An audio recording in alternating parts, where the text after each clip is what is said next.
Director of the Institute of South Asian Studies, who will share with us his thoughts on Indian Prime Minister Narendra Modi's visit to Singapore and the region this week. Prof Mohan, perhaps you can let us know a bit about your thoughts on Mr. Modi's visit to Indonesia and some of the security agreements and maritime cooperation in particular that was inked between himself and the Indonesian government. What are the implications of that for security in the region? I would say this visit to the region has turned out to be a very substantive one.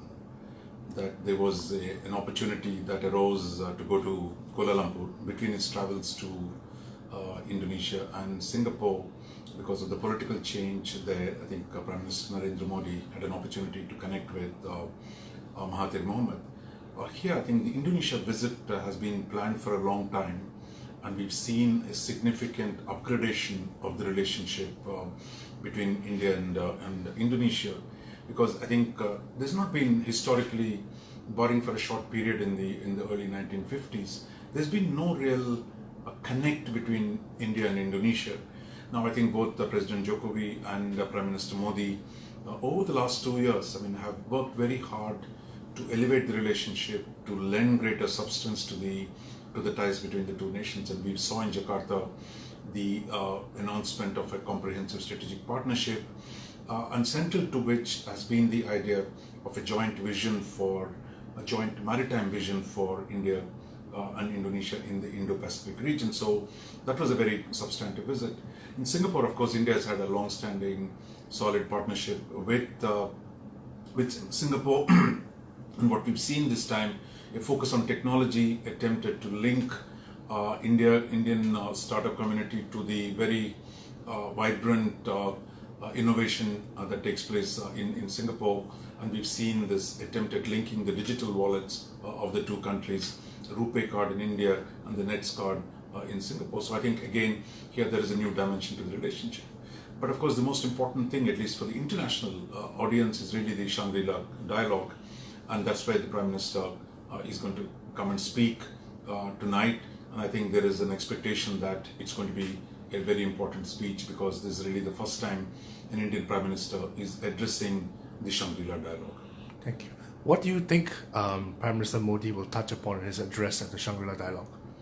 I would think that at least there are three aspects that we need to be keep in mind. I think one, although Shangri-La dialogue is nearly 17 years old, the Indian participation in the process has been very sketchy. Sometimes in, sometimes out. Even the defense ministers of India have not really participated fully. So I think for the first time the Prime Minister coming here, I think it's an opportunity for him to affirm that, look, from now on at least, India would be a regular, serious, high-level participant in the Shangri-La dialogue. So Indian interest in the Shangri-La dialogue and the larger Asian security that's involved, that'll be one message that'll be very, very useful. Second, I think we're seeing here at a time when there is actually quite a bit of a turmoil in this part of the world. US-China relationship are in a downhill. China's problems with Japan and ASEAN in South China Sea and the other parts of Western Pacific are in a bit of a trouble. And then China's own power projection into the Indian Ocean and the Western Pacific is raising concerns all around.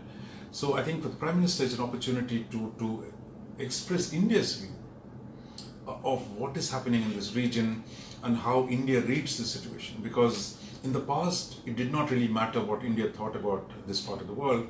But today, I think there are greater expectations of India, of Indian participation in the security order in this part of the world. And the third is I think the world is a bit, shall we say, confused by some of the things that India does. I don't think there's any confusion in Prime Minister Narendra Modi's mind. India, for example, sits with the Russians and the Chinese. India's relationship with China, there's an attempted reset in the Wuhan summit with President Xi. On the other hand, India is a member of the Quad, that India is really one of the four countries, that is US, Japan, Australia, India.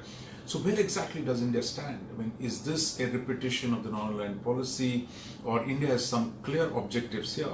So I think a clarification on those would go a long way in the international appreciation of what India is trying to do in this part of the world. You mentioned the Quad, and to some observers, that is to some extent a response to China's growing influence in the Indo-Pacific. What do you see as India's approach to the Indo-Pacific, and do you see more Southeast Asian states getting involved in this multilateral arrangement going forward? Exactly, and I think for India, India's seen this as actually the name Indo-Pacific from the Indian perspective is a recognition of the changes that are taking place. I don't think we are thinking about setting up a new territorial organization. We're not talking about another APEC-like institution.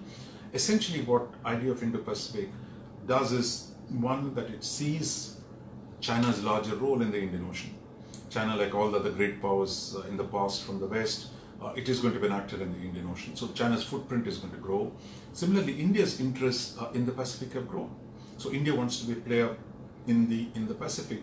So as far as India is concerned, putting Indo into the Pacific is actually a recognition, a welcome recognition of India's long-term role in the Pacific. Second, I think India does not agree with the proposition that Indo-Pacific or Quad means undermining ASEAN centrality.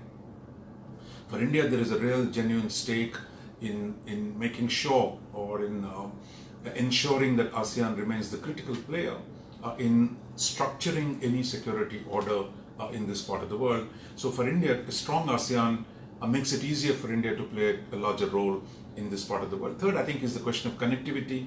On this issue, India needs to do more in terms of what is it that it is willing to do to strengthen connectivity in this part of the world. Thank you, Professor Raja Mohan.